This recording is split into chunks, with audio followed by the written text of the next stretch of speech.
Olá a todos e todas que nos acompanham pelas nossas redes sociais. Esse é o programa de Justiça e Paz da Comissão Justiça e Paz de Brasília. Nosso programa é a Igreja Viva, a igreja que vai ao encontro do necessitado, dos excluídos. Por isso é a nossa Igreja Viva, que acolhe, que, que estende as estacas das suas tendas, né, para acolher, para ajudar, porque quem acolhe um desses excluídos é a Jesus que nós estamos acolhendo. Hoje recebemos o Afonso Magalhães, que ele é da Pastoral da Moradia e Favela. Então, ele vai nos falar como anda essa questão no Brasil, né, rapidamente, para a gente focar mais em Brasília, e assim, e também no início, como foi que nasceu esse chamado para construir essa pastoral. Seja bem-vindo, Afonso. O Afonso Ô, é do movimento popular e também da pastoral. Pode ser. bom dia, Jovita e todos os ouvintes e assistência aí do programa. A Pastoral da Moradia em Favela está sendo criada aqui em Brasília, né? Ela existe nacionalmente e nós estamos incorporados a esse projeto, né, como central de movimentos populares, né? A pastoral ela é bem ampla. Ano que vem a campanha da fraternidade vai ser voltada para a questão da moradia, né? Da moradia. Legal. Então, assim, o trabalho da pastoral, ela é bem saliente, né, em vários estados aí, no Rio de Janeiro, São Paulo, e, assim, o DNA da Central de Movimentos Populares e da União Nacional por Moradia Popular, que são dois movimentos importantes, né? A Central de Movimentos Populares trabalha com várias temáticas e a União voltada exclusivamente para a moradia. Então, ela teve muita influência do trabalho da pastoral, né? E a questão habitacional é uma questão sempre presente, né? Porque assim, existe problema fundiário, né? O problema do preço da terra, principalmente nas cidades, né? Nas metrópoles aí, mas não só nas metrópoles. E problema de despejo, né? Problema né, a população que ganha até um salário mínimo, né? Ser uma fatia grande da população, a maior parte da população brasileira ganha até dois salários mínimos, né? Então, Caramba. esses financiamentos de habitacionais tradicionais eles não dão conta, né, de atender. Aí nós temos aí o Minha Casa Minha Vida, que começou a ser discutido no Lula 2, depois com a Dilma foi implantado, no primeiro governo da Dilma, presidenta Dilma, e agora voltou, né, Minha Casa Minha Vida. E facilitando, né, o acesso, né, da população considerada de baixa renda, né, e agora com alguns benefícios, né, para quem está incluído no cadastro único, né, recebe Bolsa Família, particularmente, para estar isento até do pagamento da prestação, né, para a Caixa Econômica.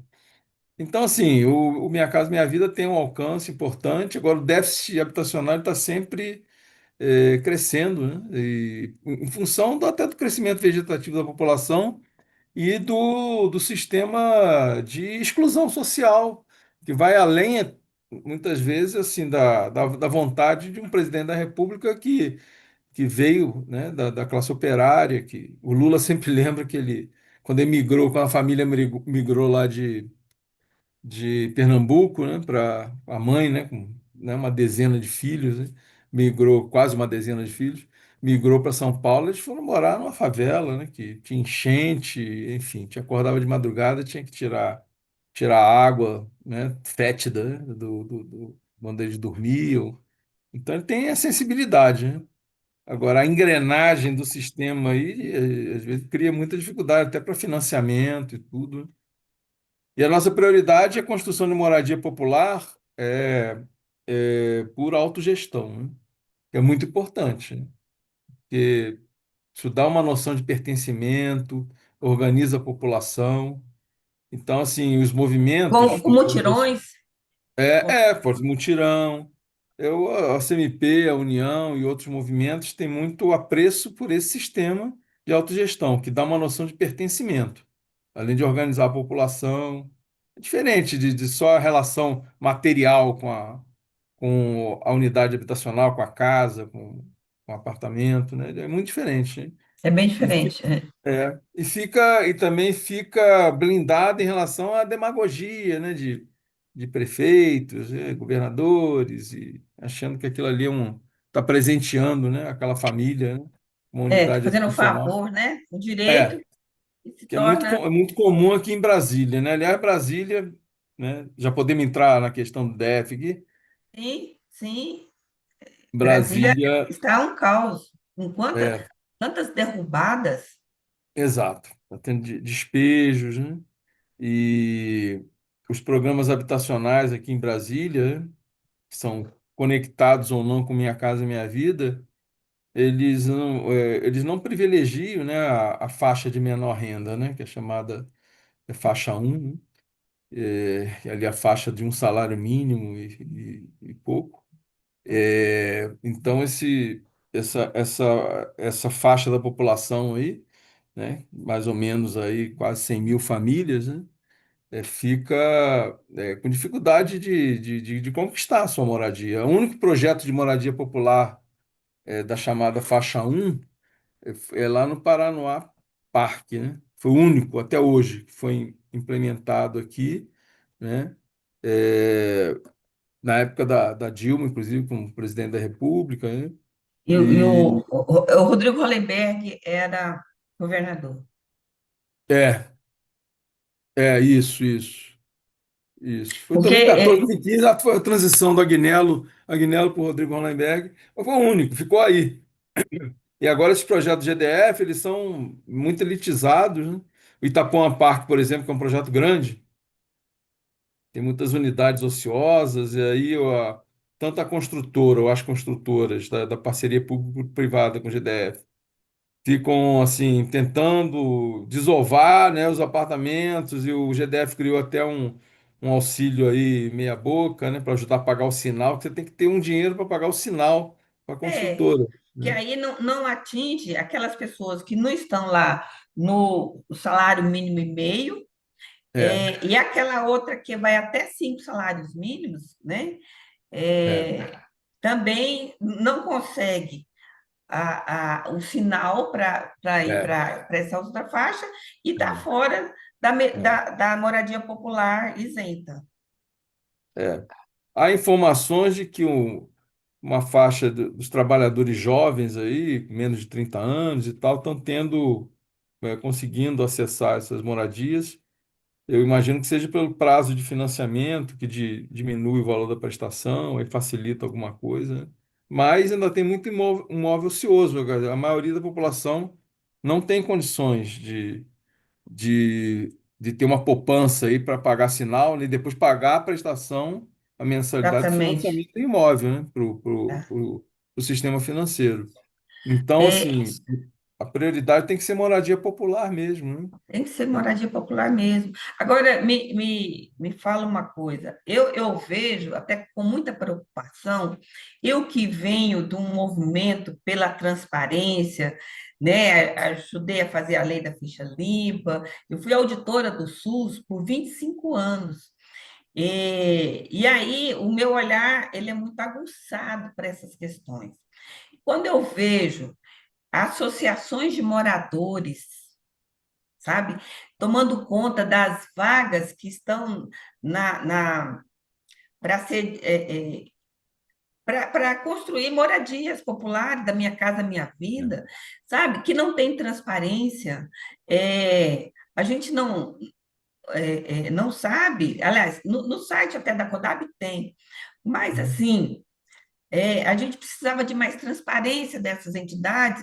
Eu não entendo por que o governo abre mão de exercer um papel que é dele e terceiriza. Para mim, é assim, quem terceiriza está dizendo eu sou incompetente para gerir. né? Como é que a pastoral vê essas entidades que intermediam governo e população, que nem sempre agem com os mesmos critérios de tempo de Brasília, de tudo, para a pessoa conseguir um imóvel financiado. É, há uma preocupação grande, né, da pastoral, e que a pastoral ela incorpora, né, vários movimentos, né, e pessoas, né, de, que são católicas ou não são católicas também, né, Sim, sim. movimento assim ecumênico, digamos assim, né, Ecumênico, as pastorais sociais geralmente. estão voltados para a questão da moradia, né, questão fundiária, das favelas. Aqui em Brasília, assim, realmente a gente mora muitos anos em Brasília, né? Eu, você, e a Uhum. gente observa muito assim os esquemas viciados que tem aqui, né? E que já vem de muitos anos, muitas décadas, porque Brasília, como uma fatia grande do território são terras públicas, né? E a gente recorda assim que Brasília teve vários momentos, assim, digamos, né, da política, né, da institucionalidade. Quando começou, assim, a transição do Zé Aparecido, né, nos anos 80, para o governador Por isso, Joaquim Juiz, começou esse negócio meio esculhambado. Naquela época, o Ministério Público ainda estava, você que é dessa área aí, você se lembra, o Ministério Público ainda estava ali se fortalecendo depois da Constituição de 1988. Então, assim, esses governos aí, né, basicamente Joaquim Roriz, eles criaram um padrão mesmo, né, Antes teve até um Múcio Otaíde, talvez você se lembre eu dessa lembro do preocupação. Múcio Ataíde. Foi tudo um ensaio, né, do horrorizismo, né? Então, os movimentos ligados a essa concepção, digamos assim, né, essa esculhambação toda da questão fundiária em Brasília, a maioria dos movimentos que existem hoje em Brasília são vinculados a esse conceito aí, entendeu? Então, a pastoral ela procura, né, se vincular, né, aqueles movimentos de base, né, que não são Sim, cooptados, né, tem toda uma preocupação. Inclusive, essa regra de ter uma reserva de mercado para associações e cooperativas é muito interessante, né, que foi um avanço, mas ela está totalmente deformada, né? então. Então, assim, os movimentos não são imobiliários, não deveriam ser imobiliários, mas muitos atuam com esse conceito de imobiliária mesmo, né?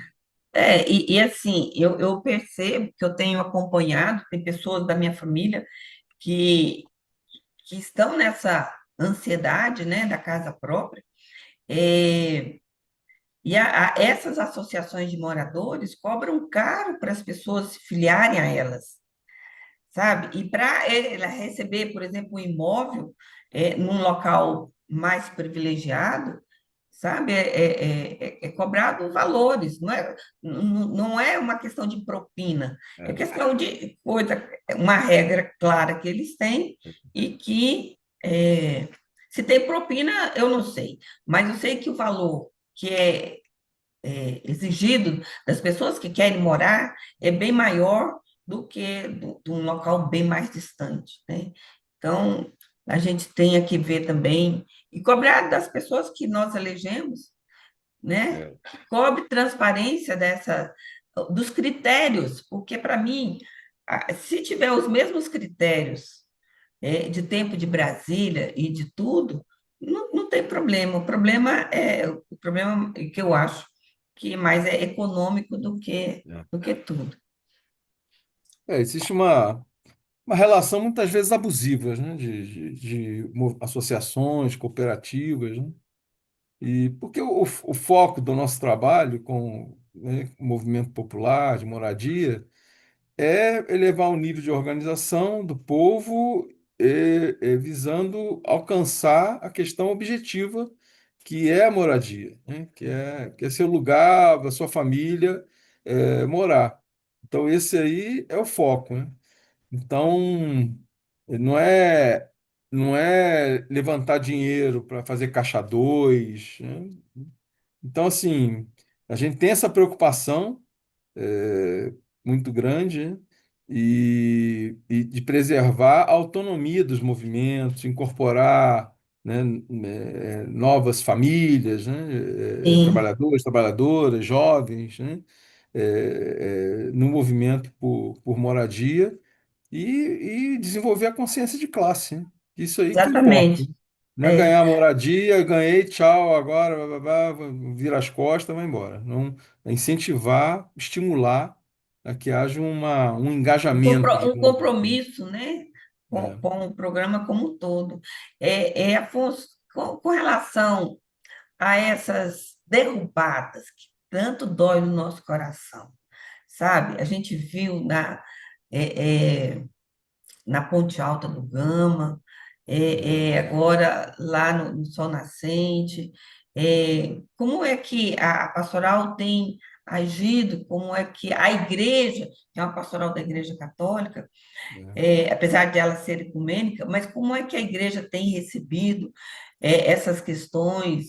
Que retorno a gente poderia dar para os das pessoas que estão nos acompanhando pelas redes sociais e pela Rádio Nova Aliança? Particularmente, esse despejo da Ponte Alta eu não acompanhei muito não, mas o do Sol Nascente eu acompanhei bem de perto, né? E isso aí causou uma indignação geral, porque no PDOT, né, tem várias áreas para serem regularizadas no PDOT. PDOT significa o quê? É o É o, plano é diretor? o Plano Diretor de Ordenamento Territorial. É aquele plano que diz onde pode, não pode, aquela área está destinada para isso, para aquilo, né? Os gabaritos.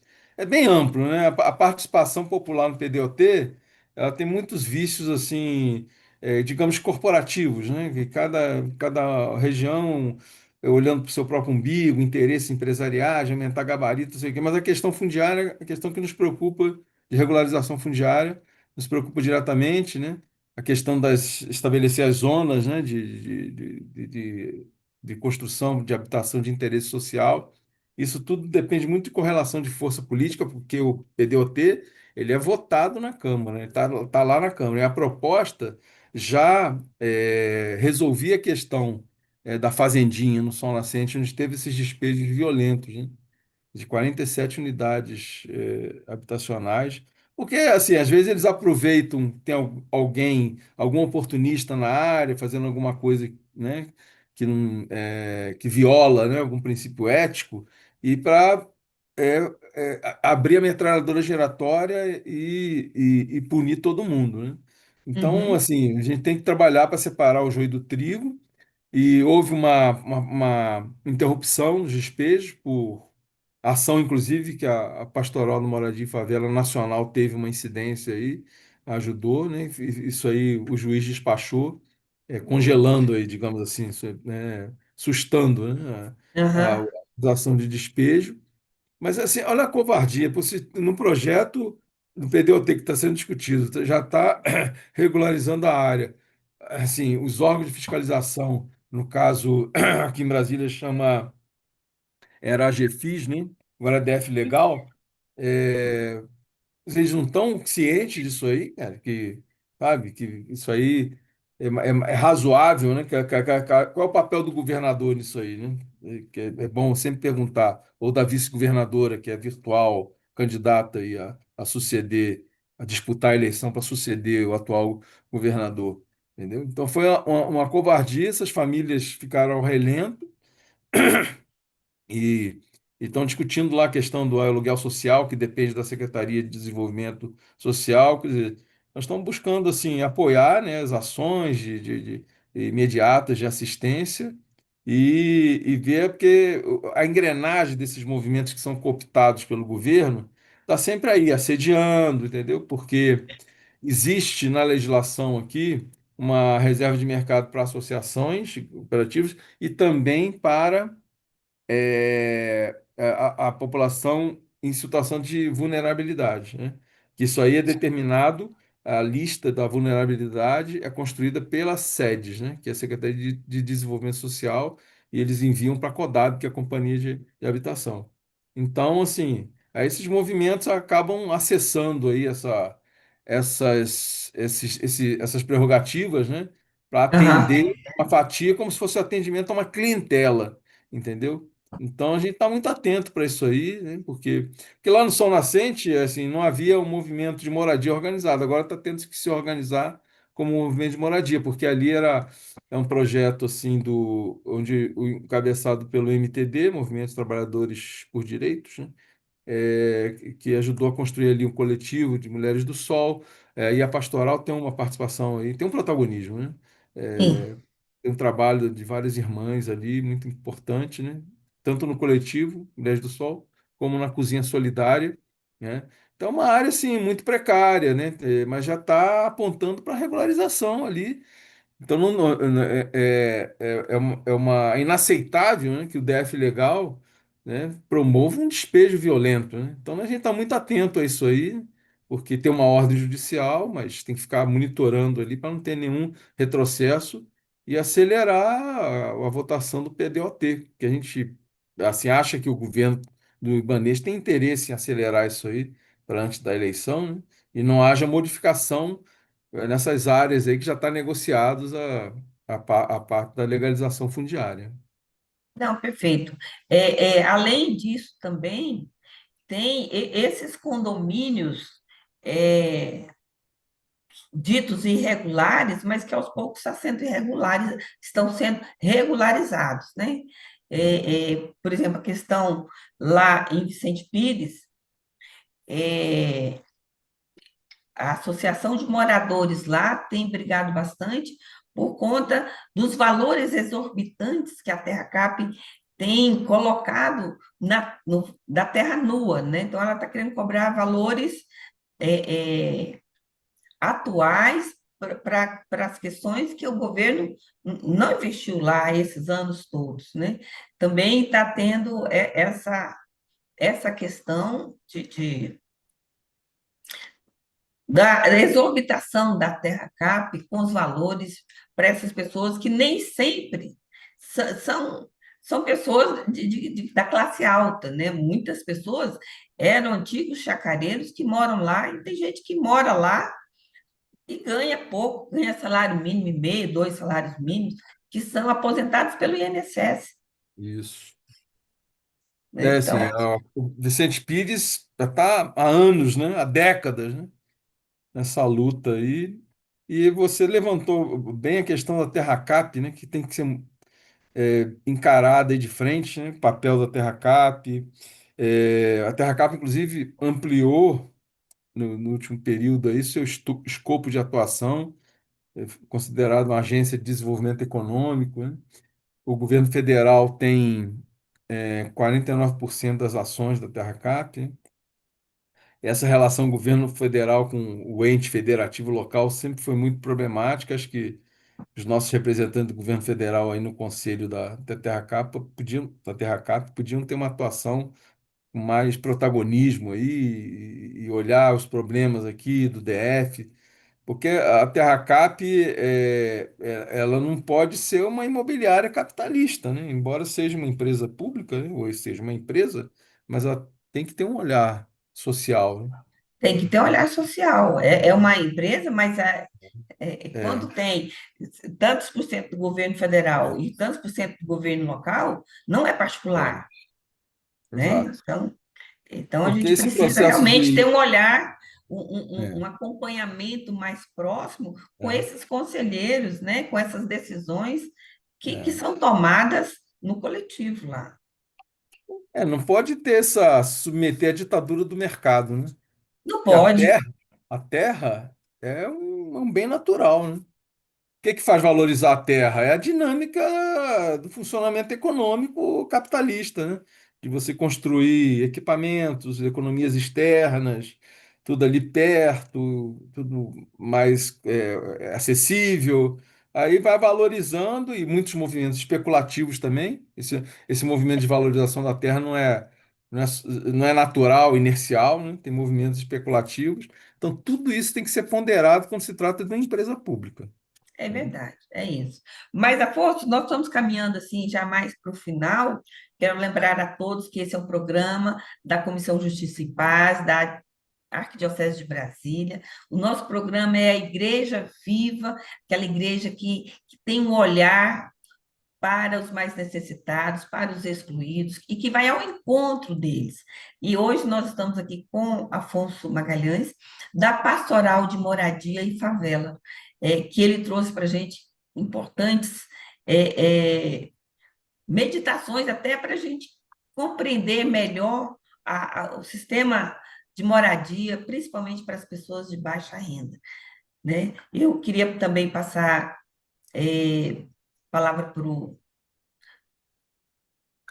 Afonso, mas antes eu gostaria também de avisar que daqui a pouco o nosso amado arcebispo nos falará, e também a biblista Simone Furquim, que também é da Comissão de Justiça e Paz, que também nos dará uma palavra do Evangelho, tá certo? Afonso, quero passar para você, para as considerações finais, para a gente também ir maturando esse problema e convidando também as pessoas que têm essa questão, que precisa se juntar, né? Mobilizar. Eu acho que a gente tem que reencantar as pessoas para a luta popular, para a luta conjunta, né? Principalmente os cristãos, né? Que nos primeiros cristãos eles tinham tudo em comum, né? Não havia necessitados entre eles. Então, eu queria passar a palavra para você, para fazer as considerações finais e esse chamado para as pessoas se mobilizarem, se reunirem, se organizarem. Exato. A Pastoral da Moradia e Favela está se consolidando em Brasília, né? Vai ter uma atividade assim digamos, de instalação do funcionamento, né? Ela foi adiada em função da intercorrência aí do despejo no Sol Nascente, que a gente precisava centrar fogo aí na solidariedade, tudo, as famílias aí afetadas, né? E ao movimento, né? Tanto os movimentos que estão na Cozinha Solidária, como no coletivo do Mulheres do Sol, as irmãs que têm uma atuação lá na Fazendinha. E aí vai ser remarcado, né? E vai ser amplamente divulgado para todo mundo participar. Vem a campanha da fraternidade aí em 2026. E a questão da moradia, ela vai ser colocada, a moradia popular, né, vai ser colocado em primeiro plano, com a campanha da fraternidade. E a gente conclama todos os movimentos, mesmo quem não esteja organizado em movimento, para participar desse processo, né, que vai ser aí amplamente divulgado, as mobilizações e o trabalho de redução do déficit habitacional, tanto a nível nacional, né, que está aí por volta de 8 milhões de moradias, como aqui no DF, que está aqui perto de 100 mil unidades habitacionais de déficit aqui no DF. Então, agradeço aí o espaço aí que o programa nos deu aí, você, Jovita. E uma saudação aí calorosa para todo mundo que está nos vendo, nos ouvindo. Muito obrigado. Espero todos nas nossas redes sociais da Comissão Justiça e Paz e também na Rádio Nova Aliança. Até breve. Olá, ouvintes. A leitura do Evangelho hoje é Mateus, capítulo 25, 14 a 30. É conhecida como Parábola dos Talentos.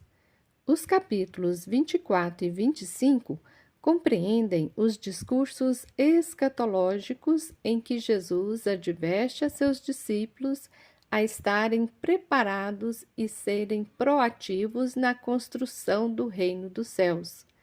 Esses discursos foram ditos após uma série de conflitos entre Jesus e os religiosos do Templo de Jerusalém. A parábola dos talentos vai dizer que, antes de viajar, um certo senhor entregou para cada servo os talentos conforme a capacidade de cada um em fazê-lo render. Quando retornou, este senhor não os pegou de volta. Os talentos passaram a ser daqueles servos que fizeram render. E o que é tão valioso assim que deve fazer render mais ainda? A chave de leitura está na advertência que o Senhor vai fazer.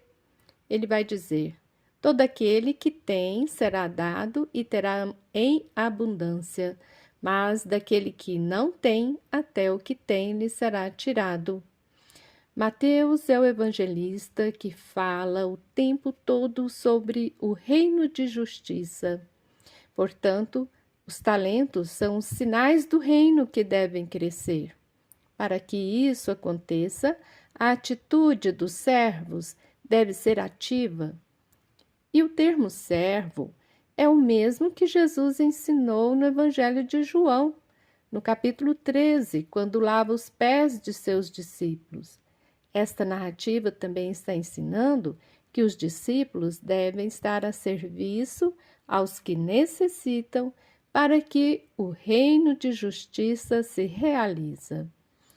Em uma narrativa escatológica, o evangelista nos ensina que o Senhor que viaja para o estrangeiro é o próprio Jesus que viaja, referência à Páscoa, e vai voltar, referência à parousia.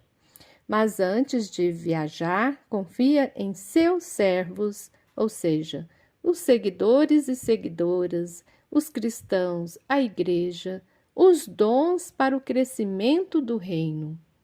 Então, o Senhor, ele não pega os talentos de volta. Entende-se que os sinais do reino devem ser vividos neste mundo e devem ser vividos em abundância. Viver os sinais do reino é festejar com o Senhor. Por quê? Porque todo aquele que tem será dado e terá em abundância, mas daquele que não tem, até o que tem lhe será tirado. Esta parábola, a princípio, nos causa estranhamento sobre as maldições do Senhor contra o terceiro servo.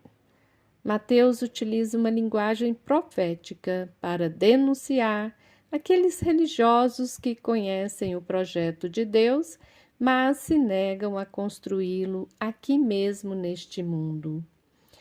À luz da parábola, possamos também hoje sermos os servos e servas fiéis, acolher os dons que Deus nos dá e fazer render esses dons para construir um mundo melhor, sinal do reino.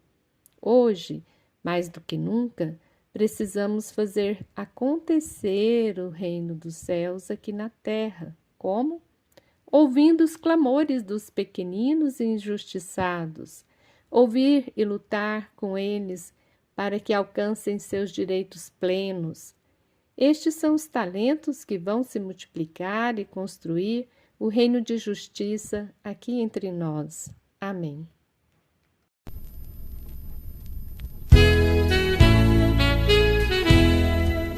Boa nova, irmão, já chegou.